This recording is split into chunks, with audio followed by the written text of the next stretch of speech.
Hej og velkommen til Fiskekalenderen. I dag er vi taget på den dejlige yderkyst for at se, hvad der rører sig. Det er ikke vinden i dag, men der sker rigtig meget under overfladen lige nu. Så vi er ude og satser på en af de helt store blanke havørreder. Og så skal vi snakke lidt om, hvad der ellers sker i fiskeriet her i april. Så følg med her, hvis du vil blive klogere på, hvad der rører sig ved de danske fiskevande i april måned.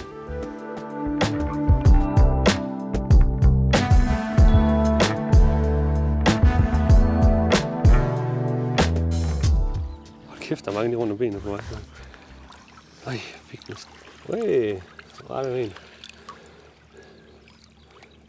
Ja, godt nok lus, lopper. Nej, det er der ikke. Lus og lopper. Og så begynder der, børstedrengene er her jo også. Lige nu er det her, vi håber på. Buffeten, den er sådan for alvor åbnet herude på kysten. Og der er begyndt at være en hel masse forskellige fødeemner. Det er det, der sker som regel i april. Det er, at vi går fra, at der har været enkelte eller meget, meget få fødeemner, til at det sådan for alvor eksploderer herinde på det lave vand. Og der kommer mange flere ting i den her buffet for havørrederne. Så vi har både de helt store børsteorm, vi har turbiserne, men nu har vi altså også de her små mysis, tanglopper og lus. Og de er for alvor herinde på det lave vand. Det er derfor, vi står her. Det er derfor, vi altid snakker om, at det er det lave vand, der skal fiskes. Fordi fødeemnerne, de er mange, og de er forskellige nu. Og det kan vi som lystfiskere ret godt lide. I takt med, at der sådan kommer flere og flere fødeemner herude på kysten, så betyder det også, at ørreden ofte bliver mindre og mindre selektiv. Man kan godt opleve en periode, når man fisker herude på kysten, hvor ørrederne faktisk er rigtig, rigtig svære at finde. Du kan godt se dem, og du kan godt se, at der er børsteorm eller turbis overalt.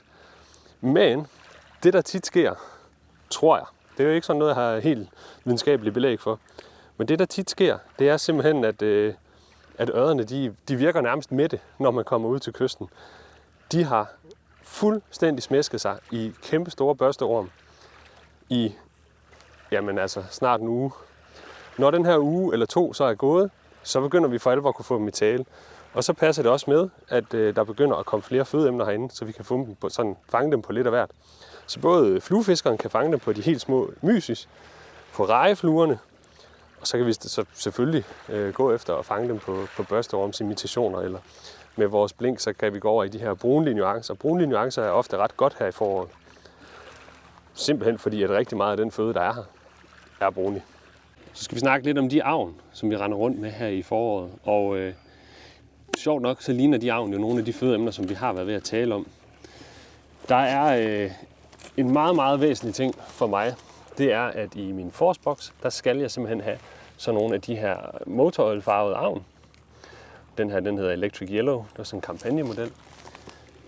Det er bare super godt på sådan nogle dage, hvor der virkelig er meget lys. Og i foråret, der vil vi rigtig gerne bevæge os rundt ind på det lave vand. De dage, hvor der er meget lys, så det lave vand, det bliver varmet op. De har bare en helt magisk tiltrækningskraft på de dage. Jeg kan ikke sige, at de ligner et fødeemne. Der er ikke ret mange oliefarvede fødeemner derude, men det kan fange fisk.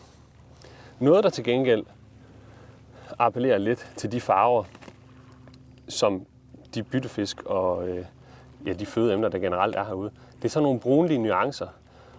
Og sådan en siker som den her, det er et agn, du virkelig kan... den er først og fremmest god, fordi den kaster langt. Du kan holde kontakt til den lige meget, hvor du er henne. Så selvom der er rigtig meget strøm, som der er på pynten lige herude, så kan du holde et spinstop, hvor den roterer utrolig langsomt. Lige på snuden af fisken. Og det må godt gå lidt langsomt her i foråret. Jeg siger ikke, at du ikke skal fiske varieret, for det skal du. Men det der med sådan for alvor at kunne få stoppet noget, lige for snuden af havørreden, det er knald eller fald. Ofte er det knald. Brunlige nuancer, det skal være med i boksen.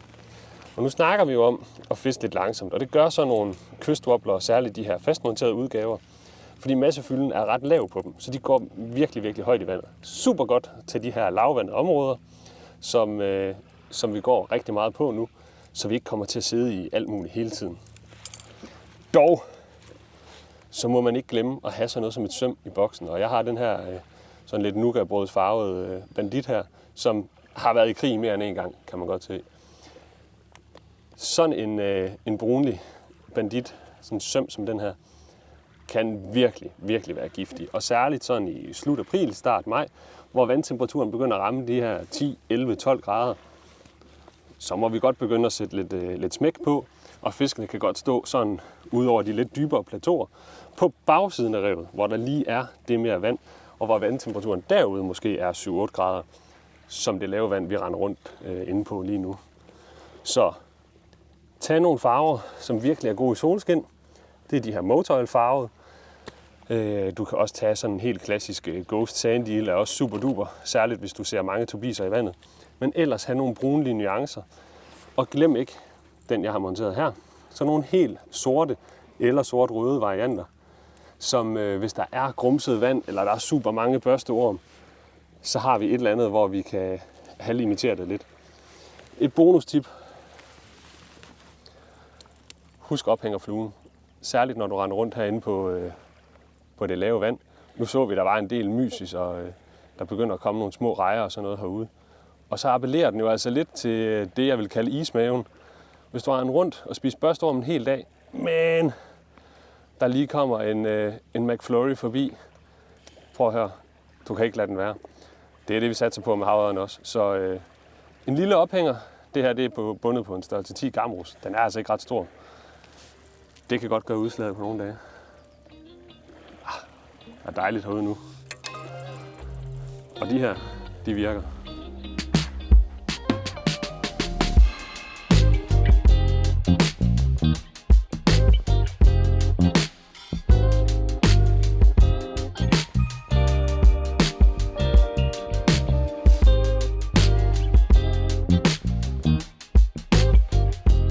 Når hornfisken sådan for alvor gør sit indtog her i april måned, så er der faktisk rigtig mange, som begynder at stoppe deres kystfiskeri.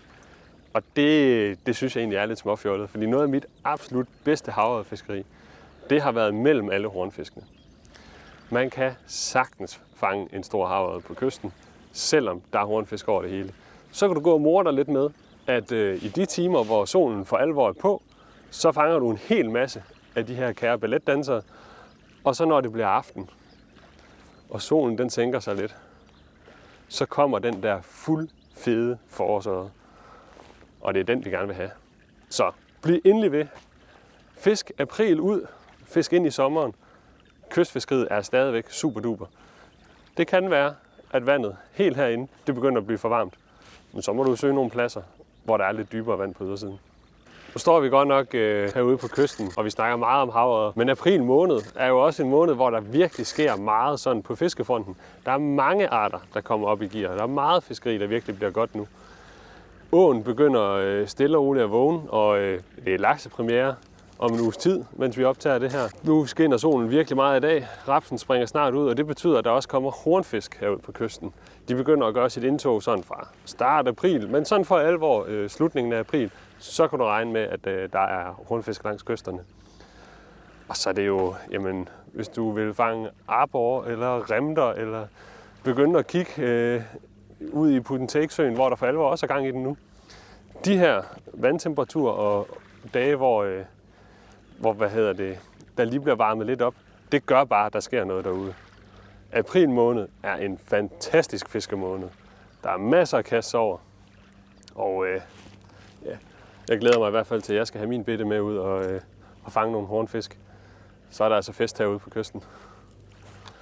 Vi har snakket meget om vandtemperatur, og det er super vigtigt, at man holder øje med det. Et super værktøj til det, man kan selvfølgelig tjekke DMI, men gå ind på Fishing in Denmark. Der kan du simpelthen lige sætte et lille pejlemærke på den plads, du har tænkt dig at fiske, og så får du oplysninger om fra den nærmeste målestation, om hvor varmt er vandet egentlig på den plads, jeg vil fiske. Det har været meget afgørende for mig i ugerne herop til, fordi jeg har kunne se, at i fjorden, hvor jeg fisker mest, der er vandtemperaturen i inderfjorden måske 4-5 grader, og i yderfjorden 7-8 grader. Og så går jeg derud, hvor der er 7-8 grader og fisker, fordi der er langt flere af de her fødeemner, og chancen for at fange noget er bare langt større. Grunden til, at vi snakker meget om vandtemperatur også, det er fordi, der sker noget lige omkring 6 grader. Der begynder havørreden for alvor sådan at blive aktiv og fødesøgende. Når vandtemperaturen er lavere end det, så sker der måske det, at den er inde i 10 minutter, 20 minutter at spise, og så er den væk igen. Men du kan opleve længere perioder med aktiv fisk, fra vandtemperaturen er 6 grader og op efter. Og så begynder det først sådan for alvor at gå ned ad bakke igen, når vi rammer 18-19 grader. Der er masser af godt fiskeri i månederne forude. Kom ud og nyd det.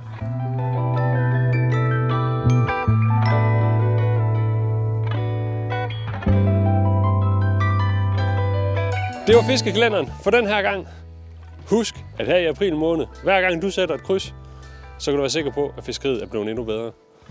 Det her, det var også det første afsnit i en serie af vores fiskekalender. Så følg med her på kanalen, hvis du vil følge med i, hvad der sådan ligesom rører sig ude ved fiskevandet. Vi kommer til at gennemgå mange forskellige arter i alle årets måneder, så der er helt sikkert noget at lære. Vi ses ved vandet. Knæk og bræk.